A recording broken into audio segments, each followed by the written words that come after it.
My journey to Asia as a young man, I was 19 when I went on that quest, left college and ended up living in Sri Lanka for half a year. That was motivated a lot by looking for meaning, looking for purpose, trying to understand um, why I'm here and what I'm supposed to do with my life.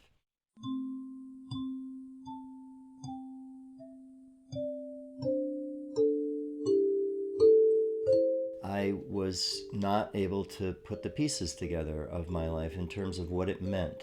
I didn't have a good explanation for why I was doing what I was doing, what the purpose was, and what the meaning was. And I sought those answers in psychology, philosophy. I looked into the deepest thinkers of our Western civilization and was not satisfied with their conclusions. I was struck by the peace and the serenity of the monks and the nuns that I saw, and realized that I wanted to find out what made them so serene and peaceful, and understood that somehow there was this technology, this practice of meditation that I knew nothing about. And I started to think maybe that could help me. I was trying to figure out the meaning of life in language, in words, in some sort of philosophy that would explain it to me.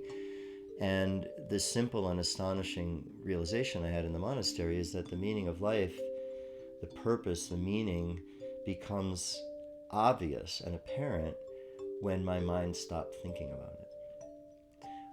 The irony, the complete paradox of the situation that we're in as humans is that the meaning is right there in the present moment when we stop thinking. To rest my thinking mind and bring my awareness back into the present moment through a simple practice like paying attention to the body breathing. As soon as I was able to do that, the meaning of life became as clear as day. It's something that you feel, it's something that you know, and you know it from inside.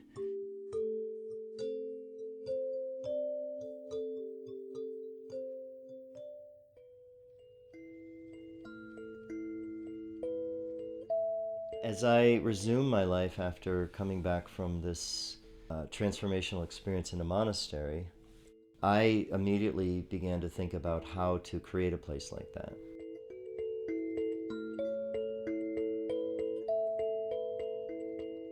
I began to develop a vision for creating a center, a place where people could come that would combine organic farming, homesteading, living with the land, and teaching people skills such as meditation.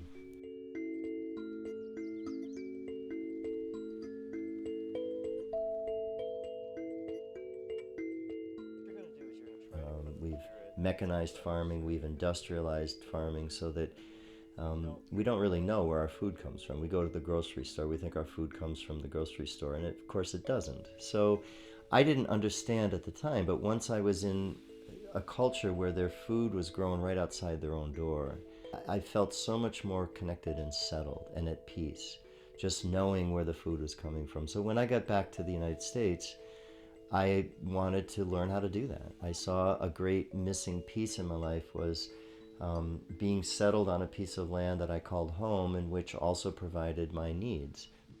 So just anywhere, and this is a nice dry cedar, it's easy to. When I started this retreat where I live now in Vermont, Sky Meadow, a big piece of it was learning, baking, cultivating big gardens and planting tree crops and other perennial crops that would provide food for the people living here and for the guests coming here. And to me, that makes a full cycle so that we feel our connection to the earth. We feel the sense that we're part of nature. We're part of a bigger system that supports us.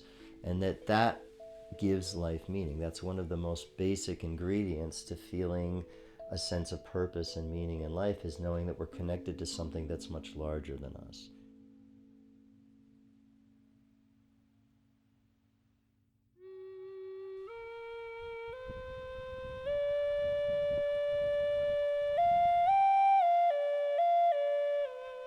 I call the work I'm doing now practical presence.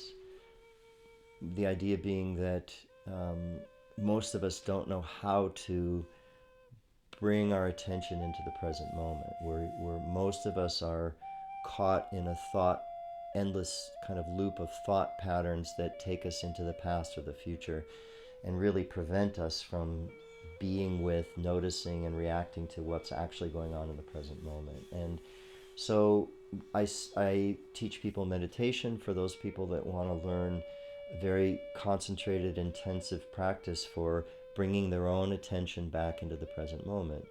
I teach conscious communication skills to people who want to learn how to communicate with each other, referencing more to what's happening in this moment than what happened in the past or what's going to happen in the future.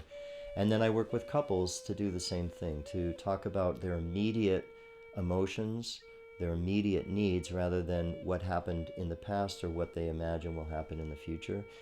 And I find that when people can um, focus on what's immediately going on inside them, if they recognize their own emotional charge, how it's feeling in their body to be charged emotionally, if they can talk about that, and if they can learn some basic self-care so that they can release those emotional charges and neutralize them and come back to a little bit more calm, centered, present place, then they can utilize communication skills to first understand each other and then move from understanding to collaboration. How can we work together so both of our needs get met? And the idea of a retreat is that you take yourself out of your familiar environment. You go to a place like this that's surrounded by nature, that's removed from the hustle and bustle. We're at the end of a road in a very rural part of Vermont where you can't see or hear any traffic. And you begin to connect with the earth, with the nature that's around you, which starts to calm and settle you. And then you learn some new skills, some new ways of thinking and acting in your life.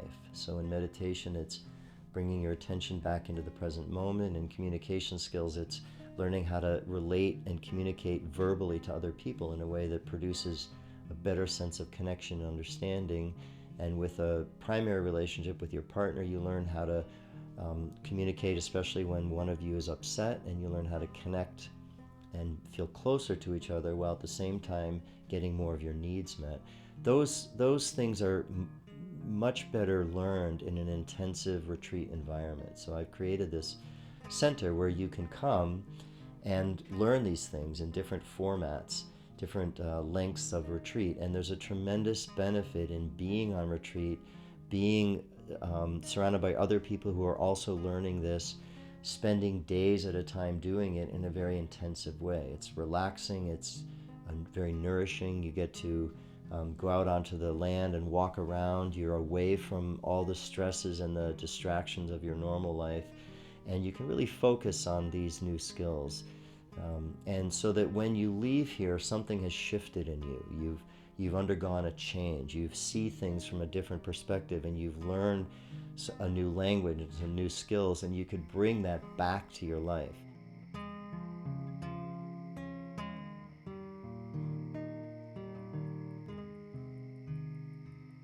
So those are the things that I teach in this umbrella of skills that I call practical presence, and they all have to do with learning how to be present for yourself in your life and move from that place.